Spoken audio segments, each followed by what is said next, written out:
The antiseptic smell of the hospital corridor burned my nostrils as I pushed the medication cart down the hallway, my sneakers squeaking against the polished linoleum. It was 3 a.m, and the fluorescent lights above buzzed with that particular frequency that made my exhaustion feel heavier, like a physical weight pressing down on my shoulders.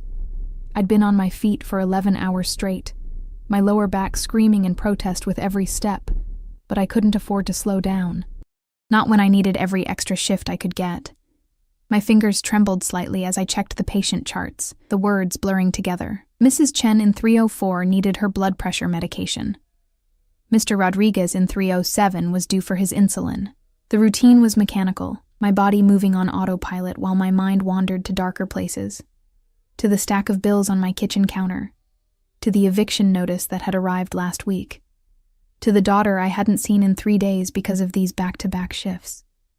I stopped at the nurse's station to log the medication rounds, and that's when I heard it, the elevator chiming at the end of the hall. Nothing unusual about that, except it was the executive elevator, the one that required a special key card and only went to the VIP wing on the top floor, the one that regular staff like me weren't supposed to even look at. The doors slid open with a whisper of expensive machinery, and my breath caught in my throat. 3 men stepped out first, and they weren't wearing hospital scrubs or white coats. These men wore tailored black suits that probably cost more than I made in 6 months, their eyes scanning the corridor with the methodical precision of security cameras. They moved like predators, all controlled power and coiled violence, and something primal in me recognized danger when I saw it. Then he emerged. I don't know what made me look up. Maybe it was the sudden shift in the air pressure, or maybe it was the way everyone else in the hallway seemed to instinctively shrink back. But I looked up, and I forgot how to breathe. He was tall, well over 6 feet, with shoulders that filled out his charcoal suit in a way that suggested power barely contained. Dark hair swept back from a face that could have been carved from marble, all sharp angles and aristocratic lines, with a jaw that looked like it had never known softness.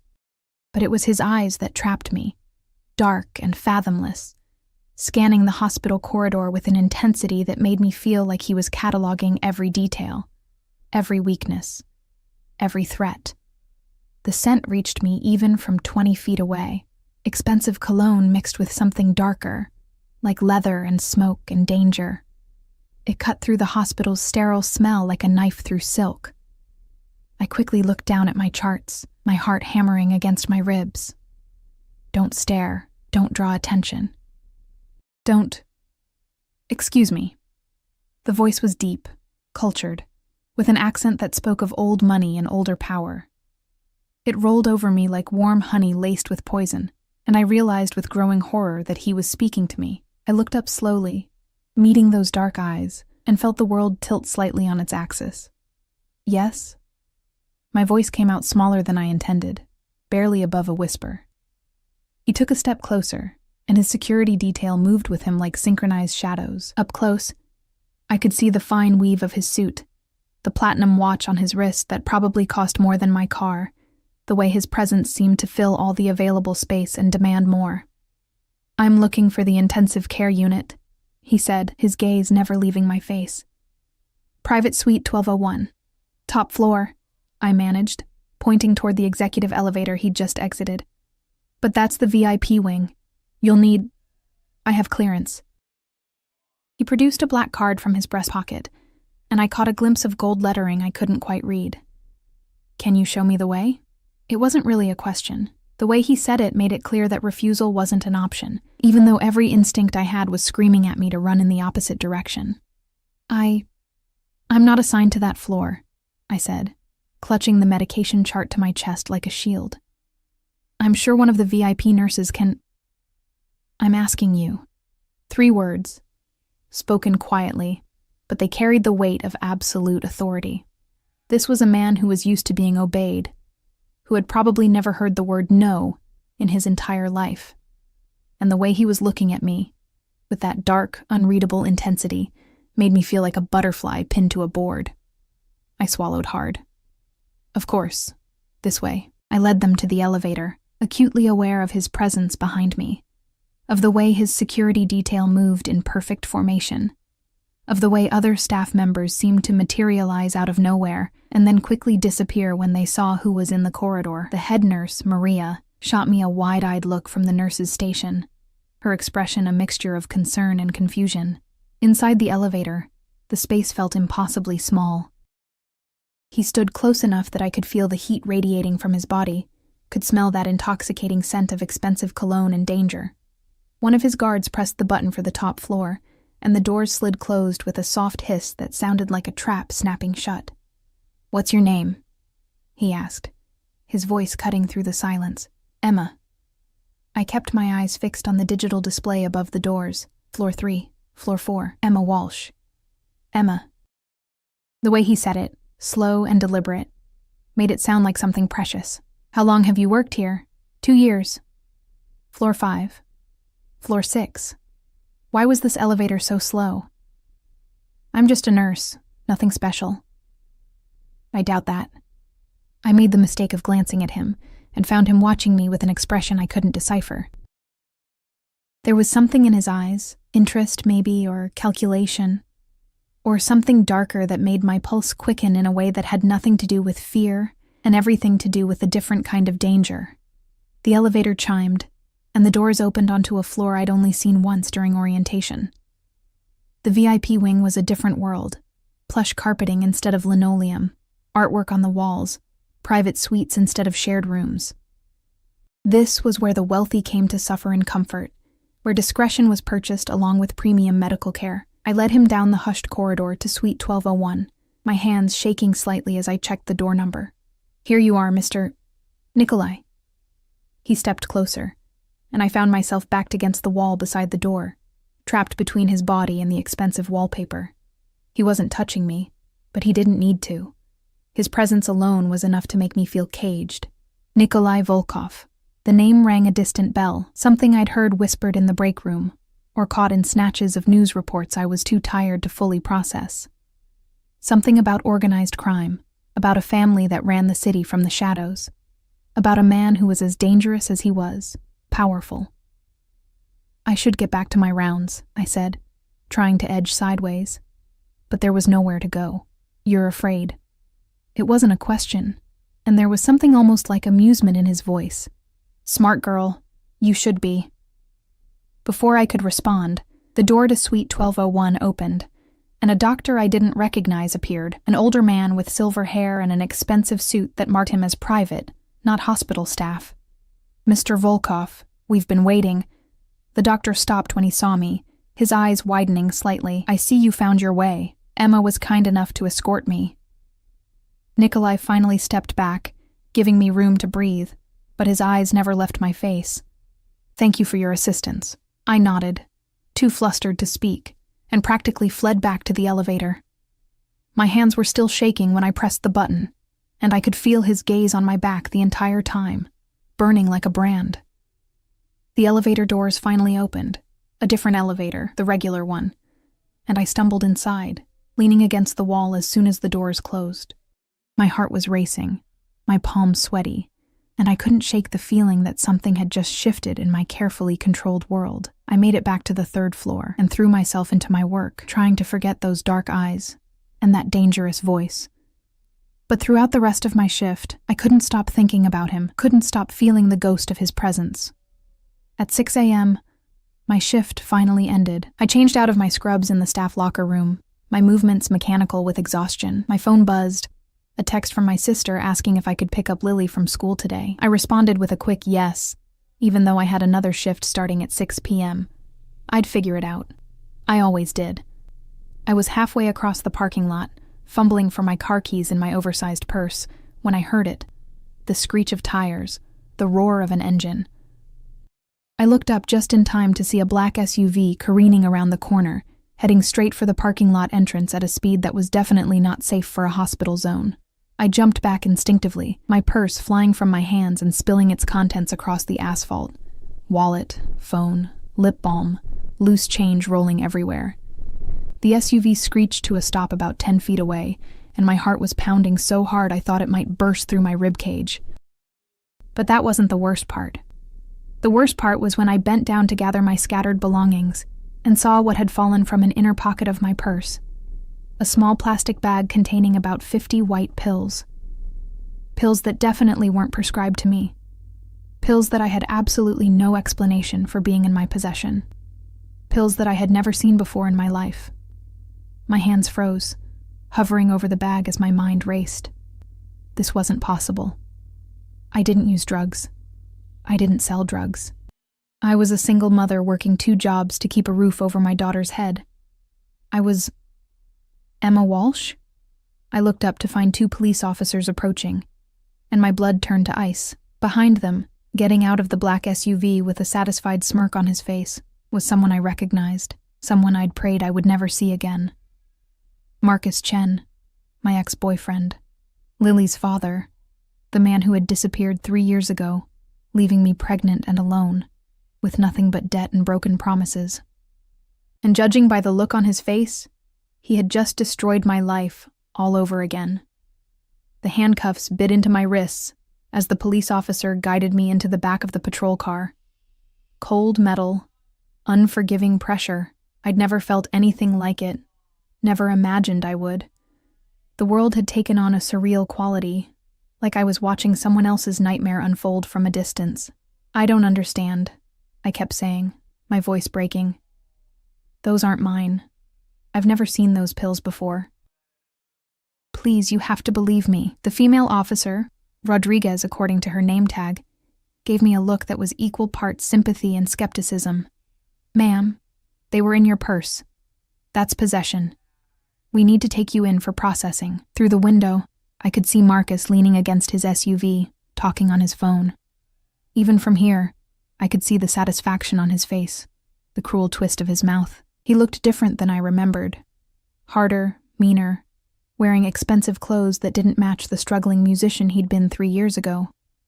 Our eyes met across the parking lot, and he smiled. Actually smiled. That's when I knew. This wasn't an accident. This wasn't a coincidence. Marcus had done this deliberately, had planted those drugs in my purse somehow, had called the police, and made sure they'd be here at exactly the right moment to catch me. But why? Why now? After 3 years of silence, the patrol car pulled away from the hospital, and I watched everything I'd worked for disappear in the rearview mirror. My job, my reputation, my daughter. Oh God, Lily. Please, I said, leaning forward as much as the seatbelt would allow. I have a daughter. She's 4 years old. I need to call my sister. You'll get your phone call at the station, Officer Rodriguez said, not unkindly. Just try to stay calm. Stay calm. How was I supposed to stay calm when my entire world was collapsing? The police station was a blur of fluorescent lights and bureaucratic efficiency. They took my fingerprints, my mugshot, my statement, which didn't matter because who would believe me? A struggling single mother found with 50 pills of what turned out to be oxycodone. It looked exactly like what they thought it was. A nurse stealing from the hospital pharmacy to sell on the street. They let me make my phone call. I called my sister, Sarah, and tried to keep my voice steady as I explained what had happened. She didn't understand. How could she? I barely understood it myself. Just get Lily from daycare, I said, fighting back tears. Don't tell her anything yet. I'll figure this out. The officer gestured that my time was up.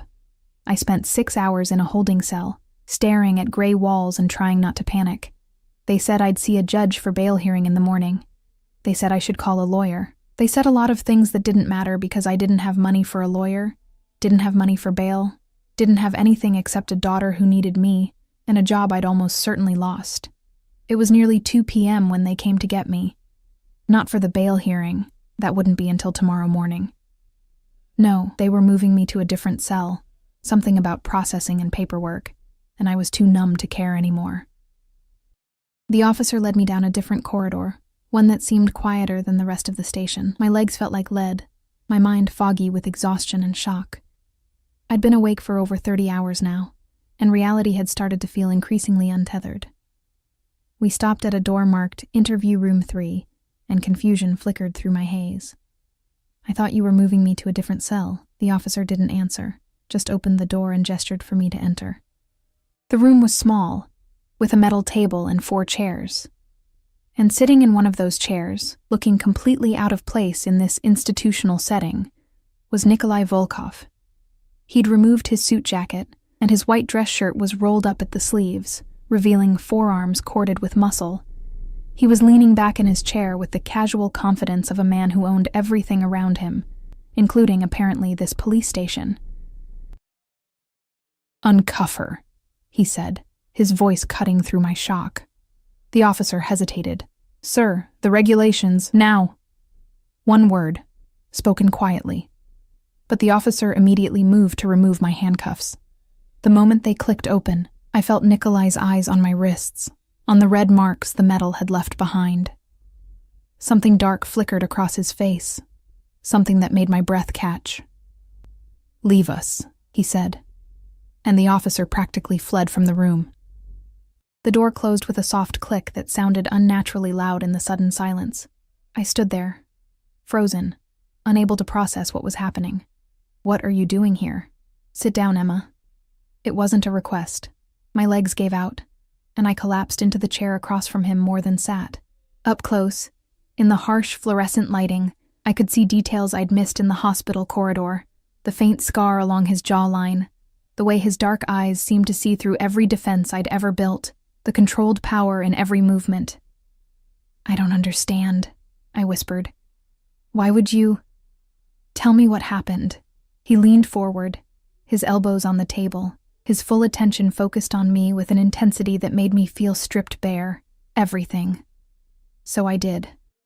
Maybe it was exhaustion, or shock, or the fact that nothing made sense anymore anyway. I told him about finishing my shift, about the SUV, about my purse spilling and the drugs I'd never seen before, about Marcus appearing like a ghost from my worst nightmares, about the satisfied look on his face when the police arrested me. Nikolai listened without interrupting, his expression unreadable. But I noticed his hands. They'd formed fists on the table, the knuckles white with tension. "Marcus Chen," he said when I finished.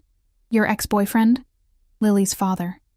The words tasted bitter. "He left when I was pregnant. I haven't seen or heard from him in 3 years. I don't know why he'd do this. Why he'd—" "I do." The certainty in his voice made me look up. He was watching me with an expression that sent chills down my spine, not fear, exactly, but the recognition that I was looking at a predator who had just identified his prey. "What do you mean?" Instead of answering, he pulled out his phone and made a call. "Dimitri, I need everything on Marcus Chen, where he's been, who he's been working for, what debts he owes. I want it in 30 minutes. He paused, listening. "No, not 30 minutes. 20. He ended the call and turned his attention back to me.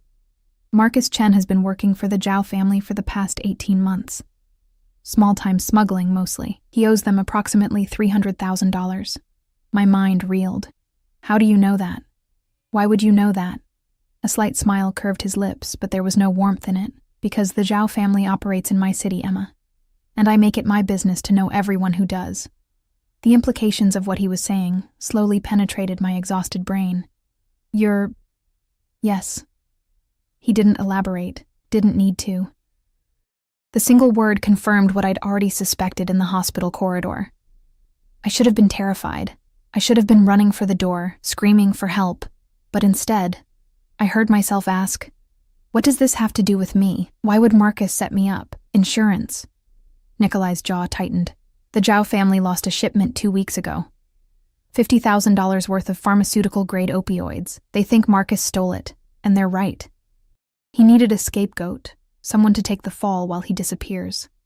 Someone vulnerable, someone no one would look twice at. The room spun. He used me. He sacrificed you." The words were cold, clinical, but there was something burning beneath them, and in doing so, he made a mistake. What mistake? Nikolai stood up, buttoning his cuffs with precise movements. "He chose the wrong hospital, the man in suite 1201, the one I visited this morning. He's my uncle. My blood. And when you helped me find him, when you showed me kindness without knowing who I was," he paused, his dark eyes locking onto mine, "you became mine to protect." The possessiveness in his voice should have frightened me. Instead, it awakened something I didn't want to examine too closely. A desperate hope that maybe, just maybe, I wasn't alone in this nightmare. I don't understand. Why would you help me? You don't even know me. He moved around the table with predatory grace, stopping so close I had to tilt my head back to meet his eyes. I know enough. I know you work 2 jobs to support your daughter. I know you've been covering shifts for other nurses who needed time off. I know you haven't taken a vacation in 2 years. I know you're exactly what you appear to be. Good, honest, innocent. How do you know all that? Because I own this city, Emma, and from the moment you looked up at me in that corridor, from the moment I saw fear and kindness warring in your eyes. He reached out, his fingers brushing the red marks on my wrist with surprising gentleness. I made you my business. His touch sent electricity through me, and I jerked back instinctively. He smiled, and this time there was something dark and satisfied in the expression. The charges will be dropped, he said, returning to his side of the table. You'll be released within the hour. Your job at the hospital will be waiting for you, along with a formal apology from the administration and the police department. How can you? Because I can. Simple. Absolute. But there are conditions. Of course there were. Nothing in life was free, especially not salvation from a man like Nikolai Volkov. What conditions? My voice came out steadier than I felt. Marcus Chen owes the Zhao family money. Money he doesn't have, because he already spent it trying to establish himself as independent. He set you up to buy himself time to run.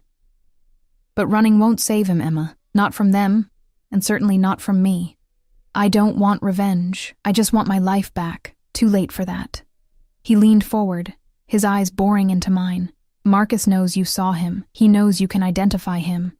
And when the Zhao family realizes the police arrested the wrong person, they'll come looking for answers. They'll come looking for you and your daughter.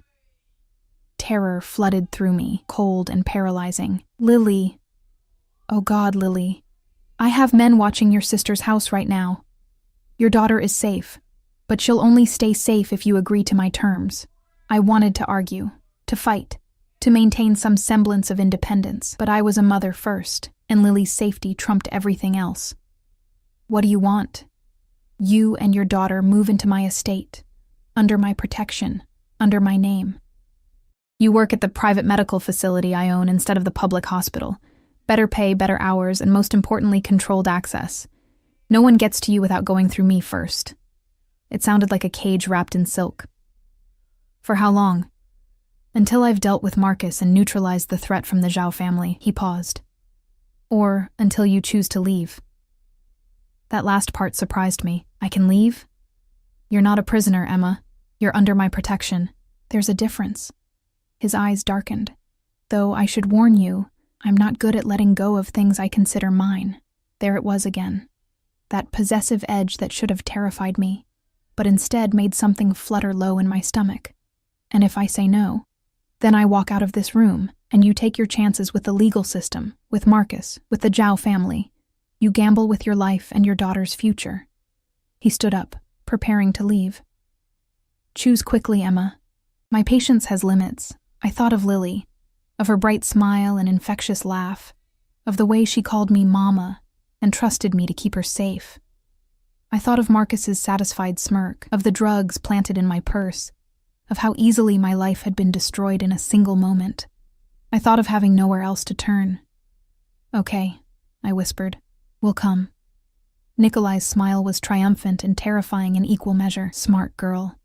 He moved to the door, then paused with his hand on the handle. One more thing, Emma.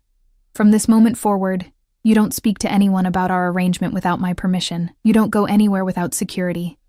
And most importantly, he turned back, his expression deadly serious. You trust no one but me. Understood? I nodded, my throat too tight for words. Good. He opened the door and I heard voices in the corridor, authoritative, deferential. Someone will take you to collect your daughter. Pack what you need for both of you. My men will handle the rest. Then he was gone, leaving me alone in the interview room with the scent of his cologne and the terrifying realization that I'd just traded one kind of danger for another. But at least this danger had promised to keep Lily safe, and for that, I would have made a deal with the devil himself. The estate was nothing like I'd imagined, though I'm not sure what I'd expected from a man like Nikolai Volkov. Maybe something dark and fortress-like, all concrete walls and armed guards. Instead, the car, a sleek black Mercedes with bulletproof windows and a driver who looked like he could bench press a tank, pulled through ornate iron gates into what could only be described as a private paradise. Lily pressed her face against the window, her eyes wide with wonder. "Mama, is this a castle?" "Something like that, baby." My voice sounded hollow even to my own ears. The main house rose 3 stories from manicured grounds, all cream-colored stone and tall windows that glinted in the late afternoon sun. Gardens sprawled in every direction. Roses, fountains, marble statues that probably cost more than I'd earn in a lifetime. It was beautiful. It was opulent. It was a cage wrapped in beauty, just as I'd suspected. Sarah had handed Lily over with questions I couldn't answer and concern written all over her face. "Emma, what's going on? Who are these men? Why do you have bodyguards?" "It's complicated," I'd said, hugging Lily tight and breathing in her familiar scent of strawberry shampoo and childhood innocence. "I'll explain everything soon, I promise." But how could I explain what I didn't fully understand myself? The car stopped at the front entrance, and the driver, a man named Victor, who'd spoken maybe 5 words during the entire drive, opened the door. Lily scrambled out first, immediately entranced by a nearby fountain featuring bronze dolphins. "Stay close to Mama," I said automatically, grabbing her hand. "Mrs. Walsh, if you'll follow me." A woman appeared at the top of the steps, elegant and professional in a gray dress that screamed expensive simplicity. "I'm Mrs. Chen, the estate manager. Mr. Volkov asked me to show you to your quarters." Mrs. Chen, the same last name as Marcus. I wondered if Nikolai had done that deliberately, a reminder of why I was here. Inside was even more breathtaking. Marble floors, crystal chandeliers, artwork that belonged in museums. Lily's hand tightened in mine, and I realized she was feeling as overwhelmed as I was. This wasn't our world. We didn't belong in places like this. "Your suite is on the 2nd floor, East Wing," Mrs. Chen said as we climbed a sweeping staircase. "Mr. Volkov wanted you to have privacy and access to the gardens. He thought your daughter might enjoy the play area we maintain for visiting family, as if we were guests rather than..." What? Refugees? Prisoners? Protected assets? She opened double doors into a space larger than my entire apartment. Floor-to-ceiling windows overlooked the gardens, letting in golden afternoon light. The living area featured cream-colored furniture that looked like no one had ever sat on it, while an open door revealed a bedroom beyond with a bed so large it could sleep 4 people comfortably. "The child's room is through here," Mrs. Chen continued, leading us to an adjoining space that made Lily gasp with delight. It was a little girl's dream, painted in soft lavender with white furniture. A canopy bed draped in gauze, shelves lined with toys and books that still had price tags. Someone had thought of everything, down to the stuffed animals arranged on the bed and the child-sized table set up for tea parties. "Mama, look!" Lily ran to examine a dollhouse that was an exact replica of this very estate. "It's so pretty, Mr. Volkov had this prepared this afternoon," Mrs. Chen said quietly. "He wanted your daughter to feel at home." The thoughtfulness was unexpected, unsettling. It spoke of resources and power I couldn't comprehend. The ability to transform a room in hours, to anticipate needs I hadn't even voiced, to create comfort in the middle of chaos. "When will I see him?" I asked. "Mr. Volkov? He'll join you for dinner at 7. Until then, please make yourselves comfortable. If you need anything, just press the button by the door. Someone will assist you immediately." Mrs. Chen moved toward the exit, then paused. "Mrs. Walsh, Mr. Volkov wanted me to tell you that you're safe here, truly safe. He takes the protection of his household very seriously." After she left, I sank onto the couch and watched Lily explore her new room through the open doorway. She was chattering to herself, already adapting the way children do, already accepting this strange new reality with the resilience I wished I possessed. My phone buzzed. A text from Sarah demanding answers. I stared at it, Nikolai's warning echoing in my mind. "You don't speak to anyone about our arrangement without my permission." I typed out a careful response. "Everything's fine. New security job came up with housing included. We'll explain more soon. Love you." It wasn't entirely a lie, but it felt like one. The hours until dinner passed in a strange suspension of time. I unpacked our meager belongings, clothes that looked shabby in this palatial closet. Lily's favorite stuffed rabbit, a photo of my parents who died when I was 20. Everything I owned fit into 2 suitcases, a stark reminder of how little I had, how easily my entire life could be uprooted. At 6:30, there was a soft knock. A young woman entered carrying garment bags. "Mr. Volkov thought you might want something for dinner," she said shyly, laying them across the bed.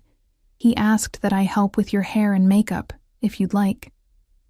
Inside the bags were dresses, elegant, expensive, in styles that would actually flatter my figure. Size 6, exactly right. Of course, Nikolai would know my size.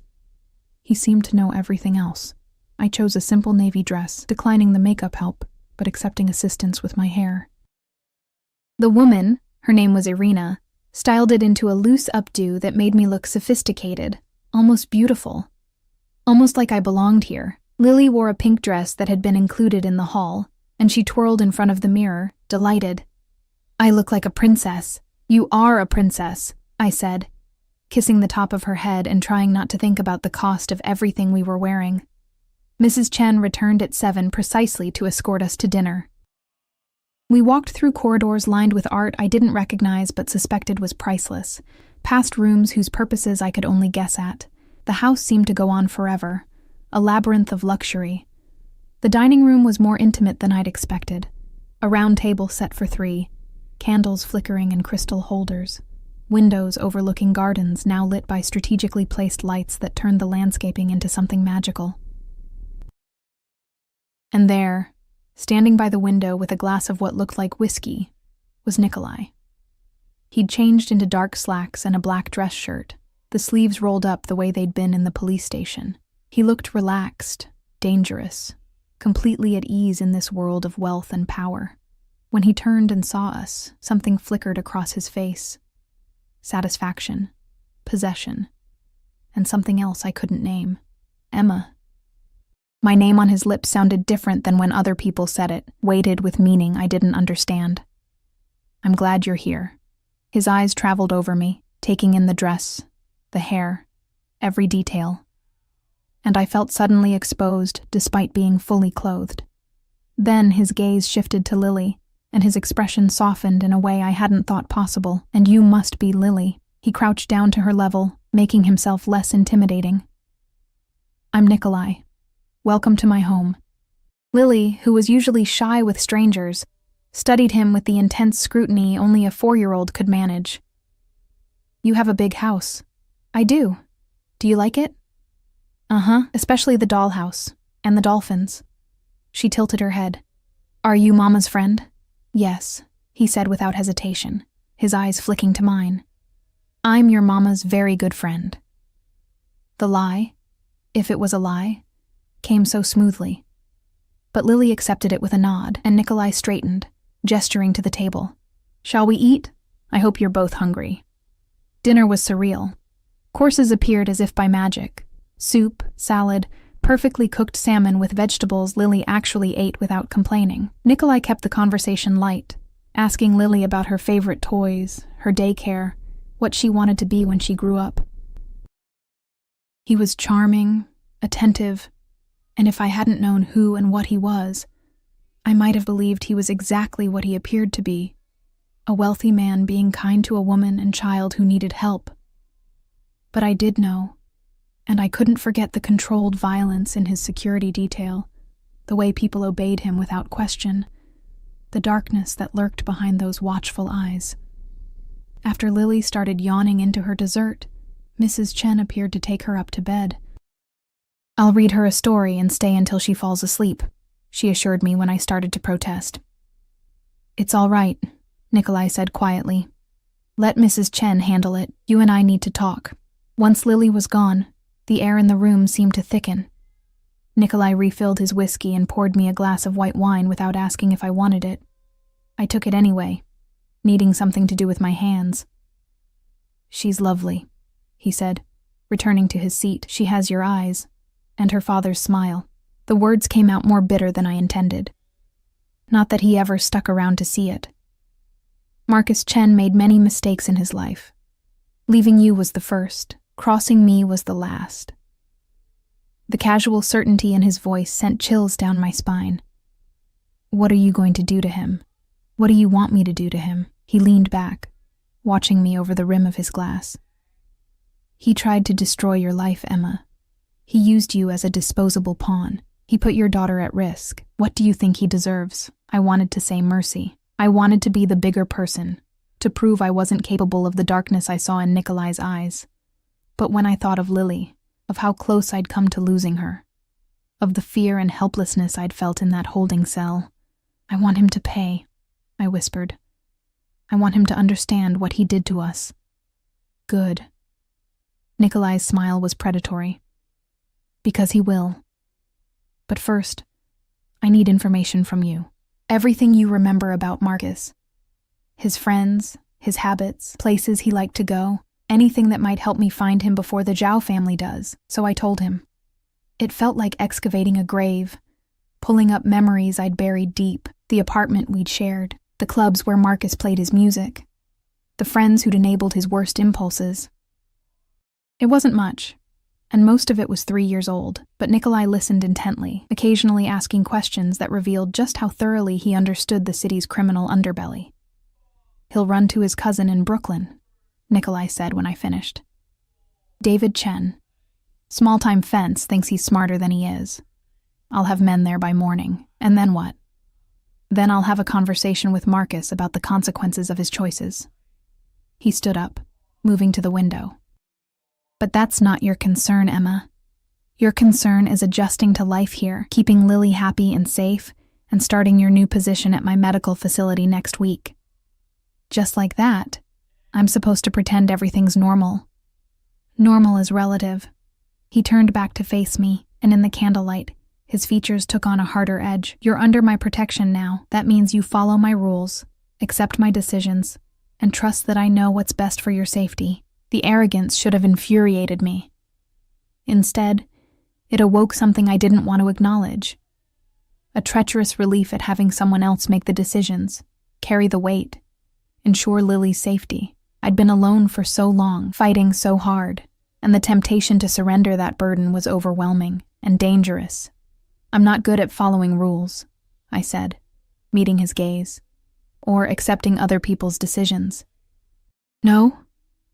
He crossed the space between us with predatory grace, stopping close enough that I could smell his cologne, feel the heat of his body. Then let me make something very clear, Emma.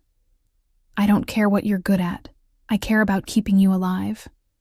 And if that means you have to sacrifice some of your independence, some of your pride, then that's a price you'll pay, because the alternative, the Zhao family finding you, Marcus using Lily as leverage, you ending up in a ditch somewhere, is unacceptable to me. Why? The question burst out before I could stop it. Why do you care? You don't know me. You don't owe me anything. So why go to all this trouble? He reached out, his fingers tracing the curve of my jaw with a gentleness that contradicted everything else about him.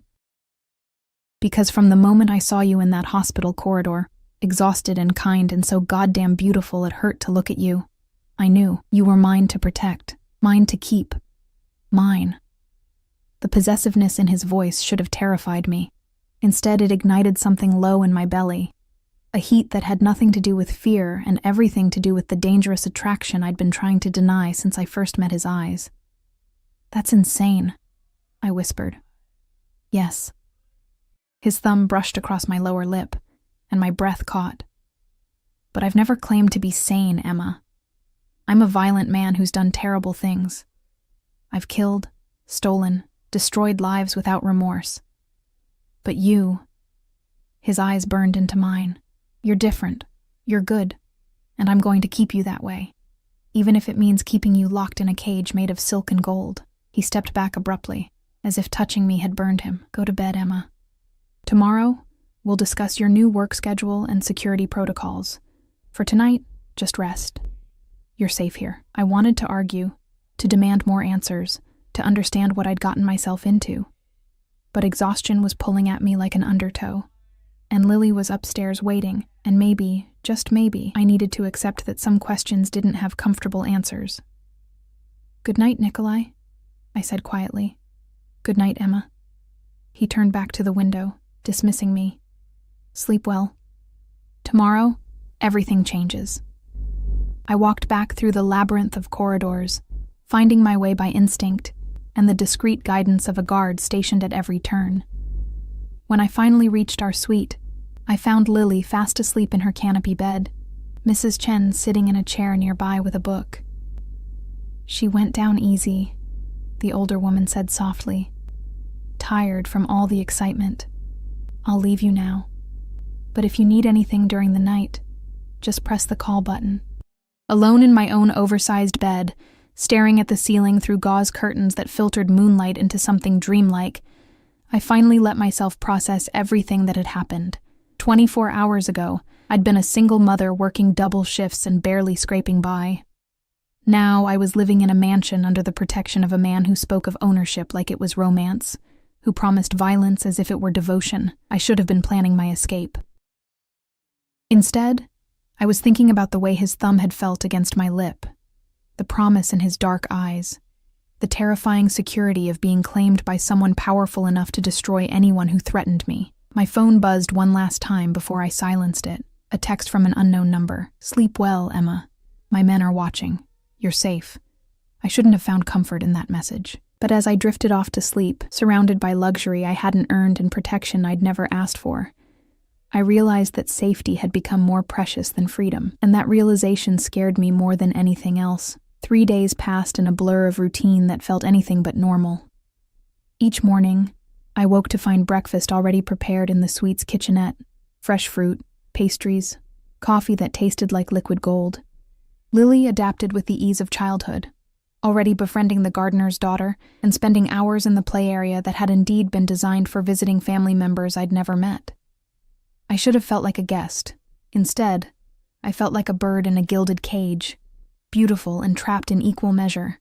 Nikolai was everywhere and nowhere. I'd catch glimpses of him through windows, crossing the courtyard with men in dark suits, taking phone calls in what I'd learned was his study, disappearing into black cars that returned hours later. But he never approached, never sought me out, maintaining a distance that felt deliberate and confusing. On the 4th morning, Mrs. Chen informed me that I'd be starting at the medical facility that afternoon. "Mr. Volkov wants you to meet the staff and familiarize yourself with the space," she said, handing me a tablet with facility information. "Victor will drive you at noon." The Volkov Medical Center was nothing like the overcrowded public hospital I'd left behind. Located in a converted brownstone in one of the city's most exclusive neighborhoods, it catered to clients who valued discretion as much as quality care. The lobby looked more like a luxury hotel than a medical facility. All marble and soft lighting and artwork that probably cost more than most people's homes. Dr. Sarah Kim, the facility director, gave me a tour that left my head spinning. Private recovery suites with hotel-quality amenities, state-of-the-art equipment I'd only read about in medical journals, a staff-to-patient ratio that actually allowed for quality care instead of the assembly line medicine I was used to. "We primarily handle elective procedures, rehabilitation, and what I like to call discrete medical needs," Dr. Kim explained as we walked through the pristine halls. "Our clients value privacy above all else. Many are public figures who can't risk their medical information becoming news, and some are criminals who can't risk going to a regular hospital," I said quietly. Dr. Kim didn't flinch. "We don't judge our patients, Emma. We treat them. That's all that matters here." She paused outside a door marked Private Office, E. Walsh. "This is yours. Mr. Volkov was very specific about wanting you to have your own space." The office was small but beautifully appointed. A desk, comfortable chairs, a window overlooking a private garden. On the desk sat a framed photo I recognized immediately. Me and Lily at the park last summer, both of us laughing at something I couldn't remember. I'd kept that photo on my bedside table in our old apartment. Someone had gone through my things. Someone had chosen this specific photo and framed it and placed it here. The invasion of privacy should have angered me. Instead, I felt something more complicated, a mixture of violation and tenderness that I didn't want to examine too closely. Your schedule is flexible, Dr. Kim continued. Mr. Volkov insisted that you be able to pick up Lily from daycare yourself. We've arranged for a driver to take you when needed, and if there are emergencies, we have on-call staff to cover. This is too much, I said, overwhelmed. The office, the flexibility, Mr. Volkov takes care of his people. Dr. Kim's expression was kind, but firm. Let him. Trust me, it's easier that way. I spent the afternoon reviewing patient files and meeting staff, all of whom treated me with a deference I hadn't earned. They knew. Everyone knew that I was under Nikolai Volkov's protection, and that made me untouchable, valuable, dangerous to cross. It was nearly 6 when Victor drove me back to the estate. Lily was in the gardens with Mrs. Chen, feeding the koi in the ornamental pond, her laughter carrying across the manicured lawns. The sight made my chest ache with a happiness I didn't trust. This wasn't real. This couldn't last. But God, watching my daughter thrive in a way she never had before, was intoxicating. Emma. I turned to find Nikolai standing on the terrace, and my heart did something complicated in my chest. He'd removed his suit jacket, his shirt sleeves rolled up, looking more relaxed than I'd seen him. But there was something in his expression, tension, maybe, or anticipation, that set my nerves on edge. How was your first day? He asked as I climbed the terrace steps. Overwhelming, beautiful, confusing. I stopped a few feet away, maintaining distance I wasn't sure either of us wanted. You went through my things, the photo in my office. I wanted you to have something familiar. No apology, just statement of fact. Did it upset you? I don't know what I am anymore, I admitted.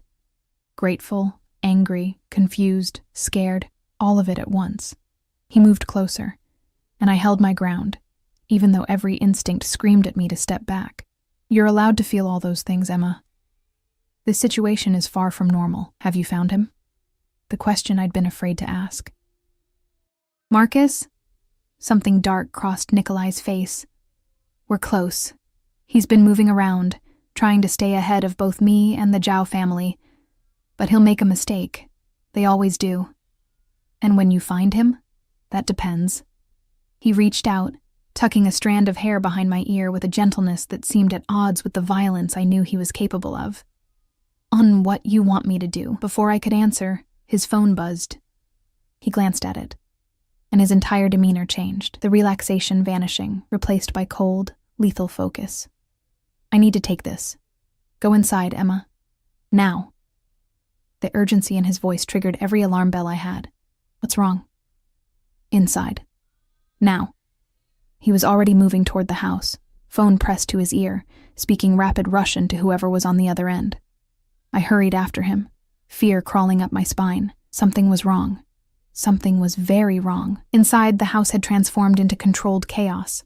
Men in dark suits moved through corridors with purpose, weapons I tried not to look at too closely visible beneath their jackets. Mrs. Chen appeared, her usual calm cracked at the edges. Take Lily to the panic room, Nikolai ordered, his voice carrying the weight of absolute authority. Emma goes with her. No one else. What's happening? I demanded, grabbing his arm. Tell me what's going on.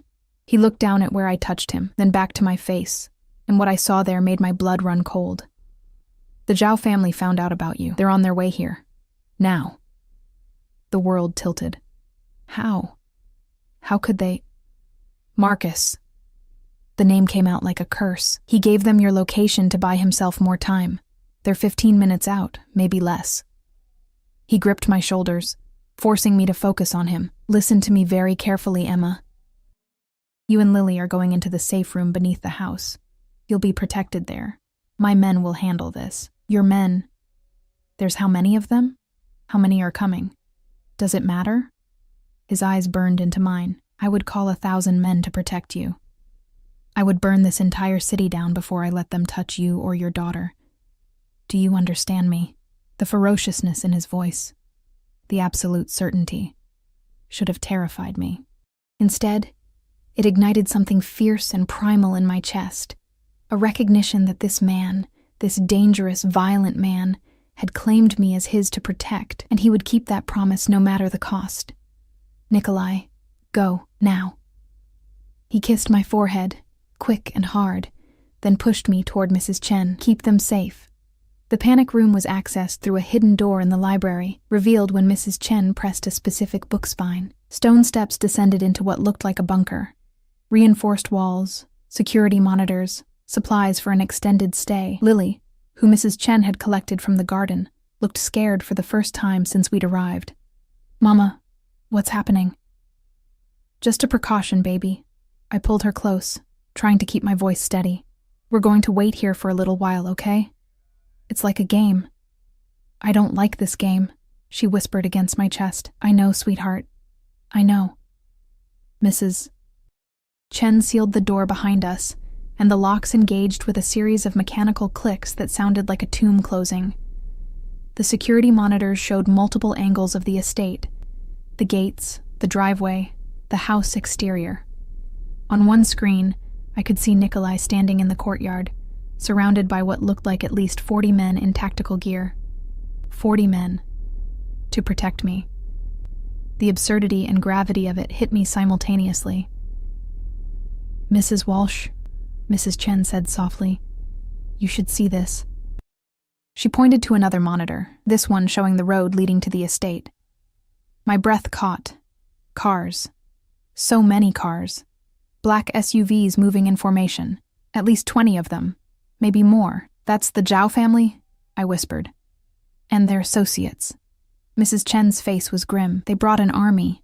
On the main monitor, I watched Nikolai give orders, his men spreading out in defensive positions. He looked calm, almost relaxed, as if he faced small armies every day. Maybe he did. What did I really know about his life? About the violence he'd casually mentioned committing? The cars reached the gate, stopped. For a long moment, nothing happened. Then the shooting started. Even through the reinforced walls, I could hear it. The rapid crack of gunfire, the shouts, the chaos.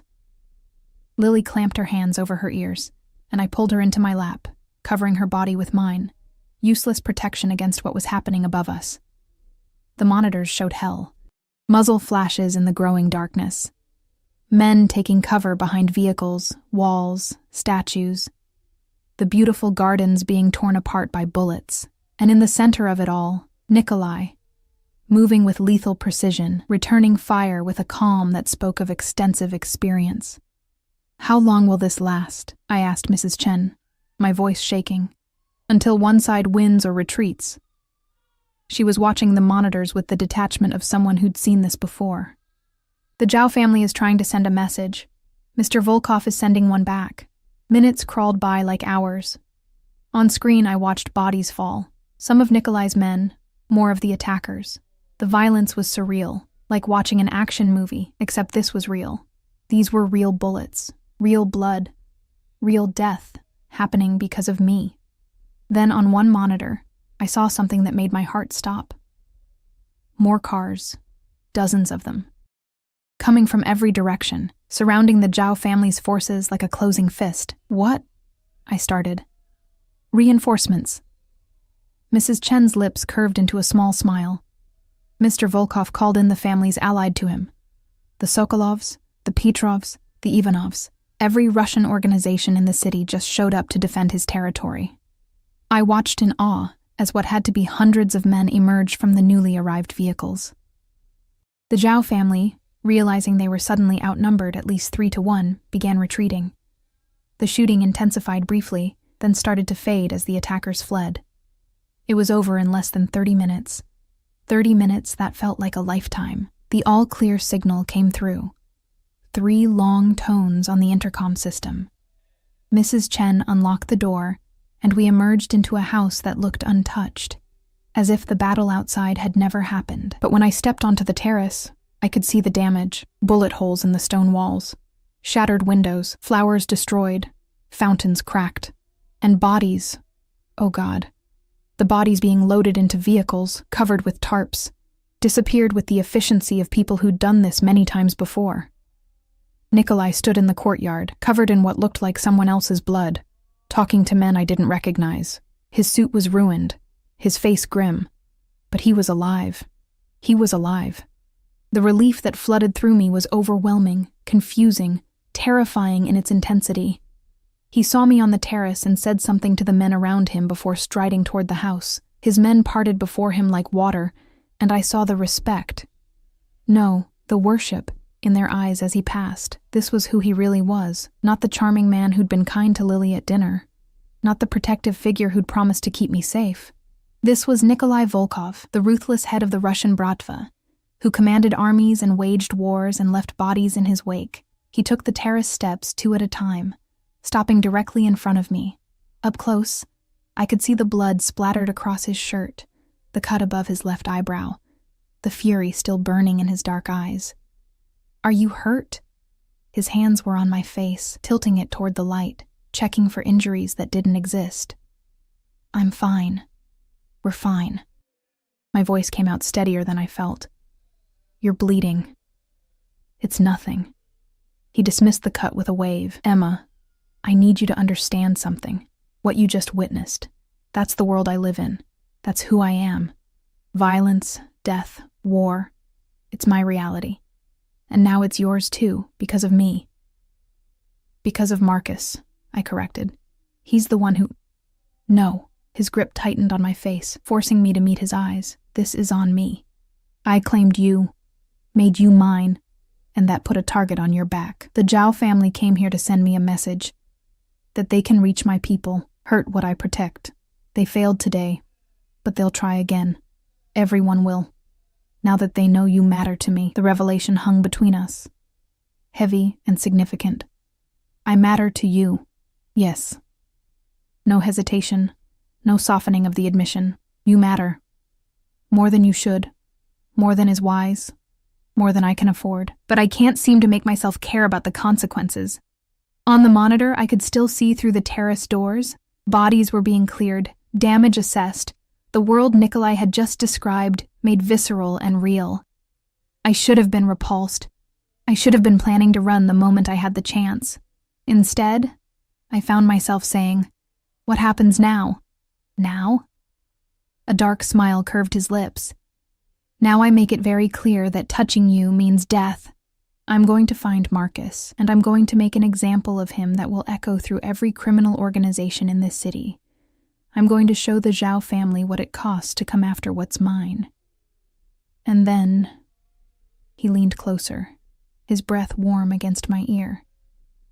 "Then I'm going to make sure you never leave me, Emma, because I've tasted what it's like to protect you, to keep you safe, to know you're under my roof, and I'm not strong enough to give that up." His words should have sounded like a threat. Instead, they sounded like a promise, dark and seductive and absolute. "You're insane," I whispered. "I warned you I was." He pulled back, his eyes searching mine. "Tell me to stop, Emma. Tell me you want to leave, and I'll arrange safe passage for you and Lily somewhere far from here. New identities, new lives, protection from a distance. Just say the word." It was a test, maybe, or an out. A chance to escape before I fell any deeper into this dangerous, seductive world. I thought of Lily upstairs, traumatized by what she'd heard. I thought of the bodies being cleared from the gardens. I thought of the violence that would always be part of Nikolai's life, the danger that came with being his. And then, I thought of his hands on my face, checking for injuries, the way he'd called in an army to protect me, the absolute certainty in his voice when he said I mattered. "I'm not leaving," I said, and watched something fierce and triumphant flare in his eyes. "Good." He kissed me then, hard and possessive and tasting of violence and promise, because I wasn't going to let you go anyway. 2 weeks passed before Nikolai found Marcus. 2 weeks of settling into a routine that felt increasingly less like captivity and more like something else. Something dangerous and addictive that I was afraid to name. I worked at the medical facility, picked up Lily from the private school Nikolai had enrolled her in, returned each evening to the estate that had started to feel disturbingly like home. The attack had left visible scars, repaired windows, new stonework, gardens still recovering from the violence, but it had also left invisible ones. Lily had nightmares the first few nights, waking up crying about loud noises and bad men. I'd hold her until she fell back asleep, then lie awake wondering what kind of mother allowed her daughter to live in a world where gunfights were a reality. But then morning would come, and Lily would laugh at breakfast with Mrs. Chen, play in gardens patrolled by armed guards she'd learned to see as friendly protectors, ask when Mr. Nikolai would be home for dinner. She was adapting, thriving even, in ways that made my guilt and gratitude war inside my chest. Nikolai himself had been different since the attack. More present, more openly possessive. He'd taken to having dinner with us most nights, listening to Lily chatter about her day with a patience I wouldn't have thought him capable of. And after she went to bed, he'd pour us wine and we'd talk about everything and nothing, carefully avoiding the most dangerous topics while circling ever closer to truths neither of us was ready to voice. The tension between us had become almost unbearable. Every accidental touch felt electric. Every shared glance carried weight.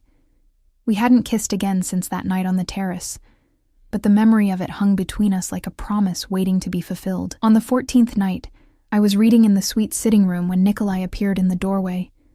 One look at his face told me everything had changed. "We found him," he said without preamble. "Marcus. He was hiding in a warehouse in Red Hook." My book fell from nerveless fingers.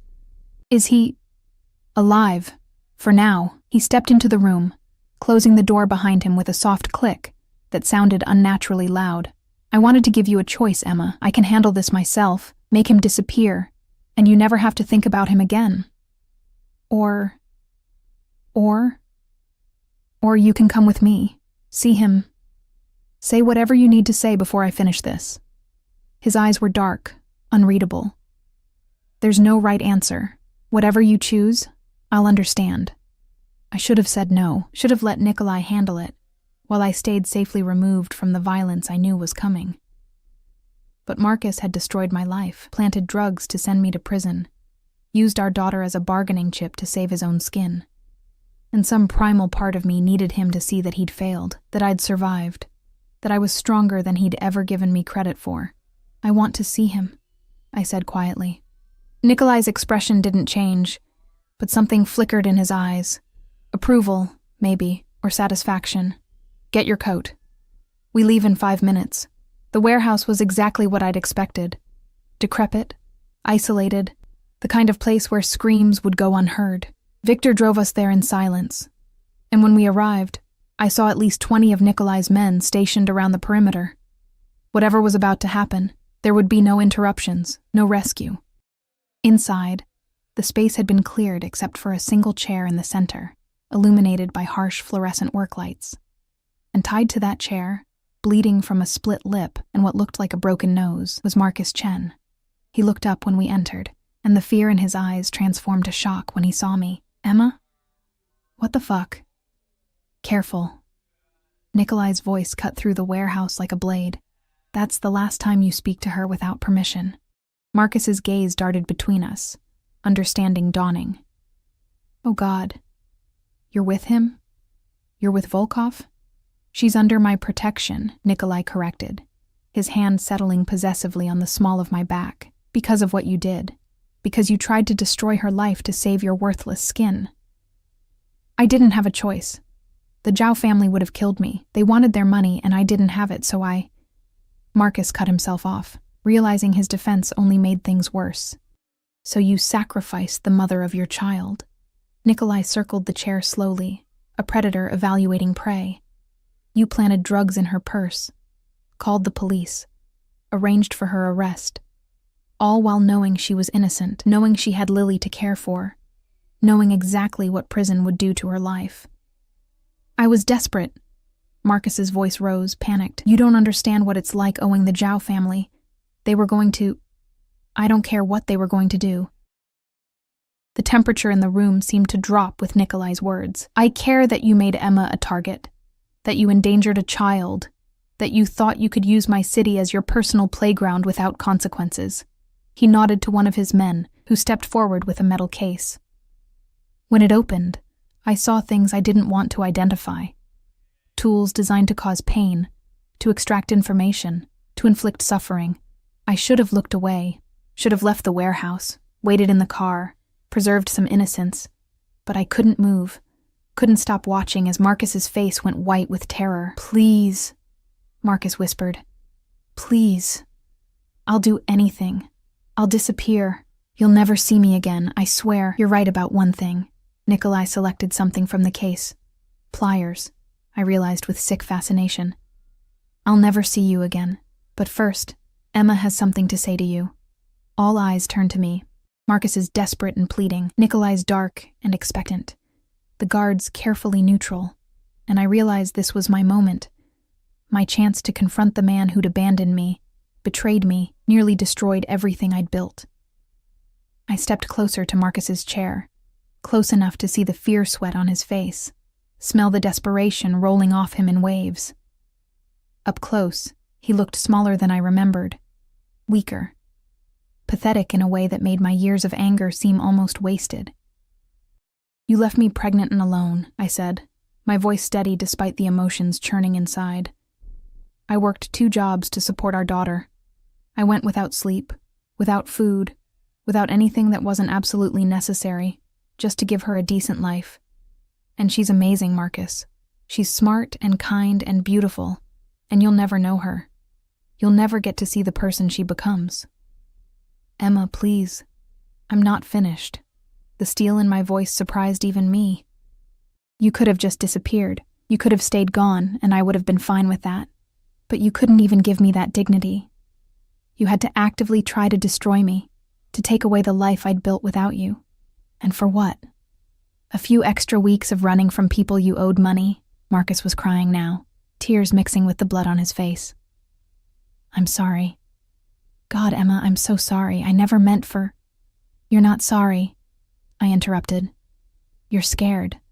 There's a difference." I stepped back, suddenly exhausted by the confrontation I'd thought I needed.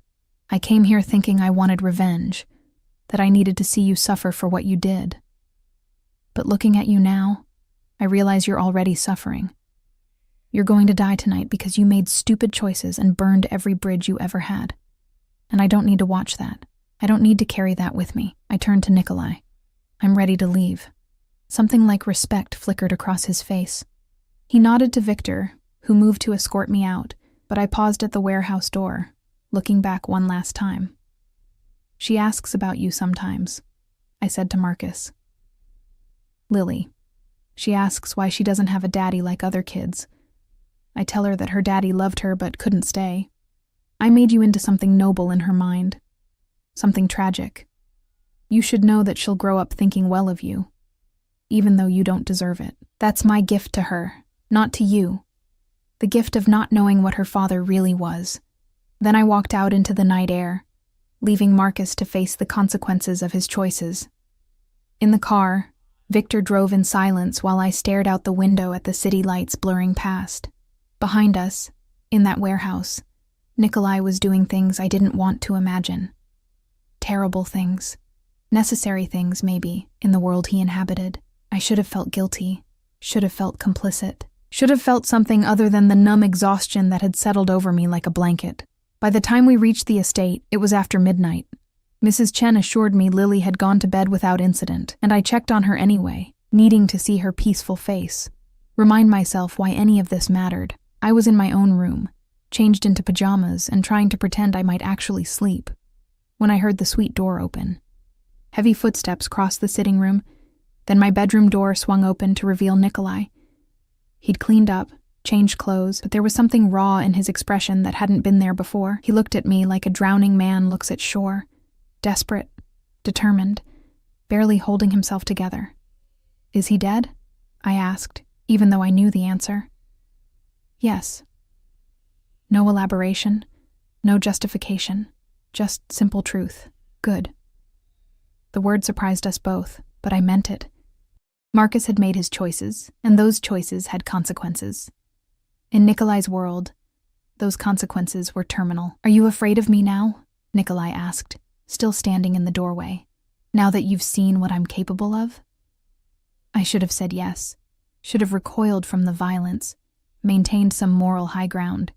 But I was tired of pretending, tired of fighting the truth I'd been dancing around for weeks. "No," I said. "I'm afraid of how much I don't care. I'm afraid that watching you kill a man should bother me more than it does." I'm afraid that being here with you, living under your protection, accepting your gifts and your violence, I'm afraid of how right it all feels. He crossed the room in 3 strides, pulling me up from the bed and into his arms with a desperation that stole my breath. Then stop fighting it, he growled against my hair. Stop pretending you don't feel this. Stop acting like you want to leave when we both know you'd tear yourself apart trying. This is insane, I whispered, even as my hands clutched his shirt, holding him closer. You're a criminal. A killer. Everything about this is wrong. Yes.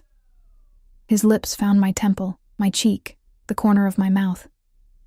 And you're still here, still mine, still choosing this even when I've given you every reason to run. He was right. God help me, he was right. I'd had chances to leave, opportunities to escape with Lily to somewhere safe, but I hadn't taken them, because somewhere between the police station and tonight, between fear and protection, between danger and desire, I'd stopped seeing Nikolai as my captor and started seeing him as something more complicated. I can't promise you safety, he said, pulling back to look at me with eyes that burned with intensity. My life is violence and danger and things you shouldn't have to witness.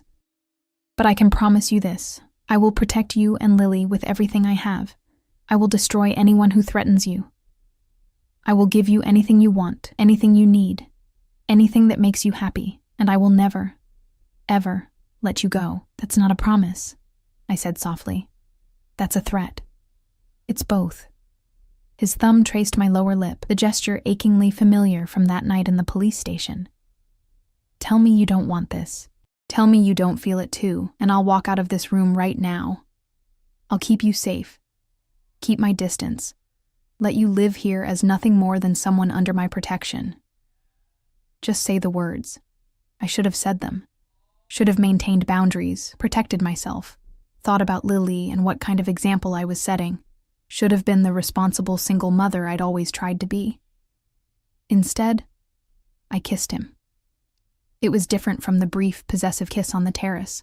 This was desperate and hungry and filled with weeks of tension finally breaking free, his hands tangled in my hair, tilting my head to deepen the kiss. And I melted into him with a surrender that should have terrified me, but instead felt like coming home. When we finally broke apart, both breathing hard, he rested his forehead against mine. Say it, he demanded. Say you're mine. I'm yours.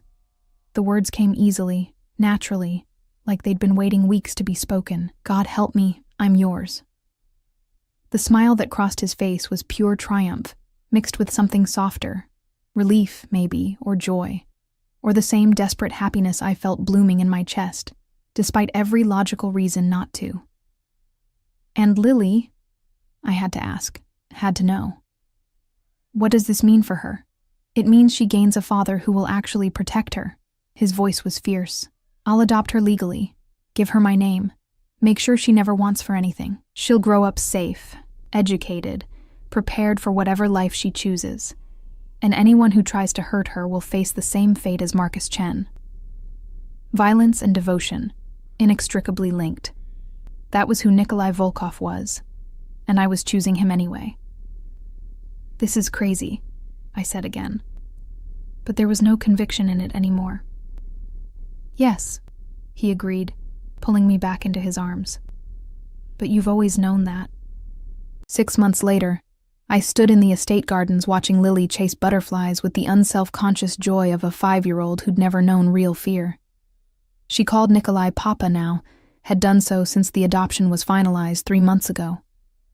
He was surprisingly good with her, patient, attentive, genuinely interested in her endless questions and observations. The Zhao family had been dealt with. I didn't ask for details, and Nikolai didn't offer them. All I knew was that they'd ceased to be a threat, their operations absorbed into Nikolai's empire, or eliminated entirely. The medical facility thrived under my partial management. Dr. Kim had been promoted, and I'd taken on more administrative duties that allowed me to work from home several days a week. It wasn't the career I'd imagined, but it was fulfilling in ways I hadn't expected. Sarah had finally accepted that my life had changed irrevocably. She visited sometimes, always accompanied by guards Nikolai insisted on, always leaving with more questions than answers. But she'd seen Lily flourish, seen the weight lift from my shoulders, and she'd made peace with choices she didn't fully understand. "What are you thinking about?" Nikolai's arms slid around my waist from behind, his chin resting on my shoulder. "How different everything is from 6 months ago," I said honestly. "How I should probably regret all of this. But I don't." "Good." He pressed a kiss to my neck. "Because I'm never letting you regret it." There was still violence in his world. Still danger.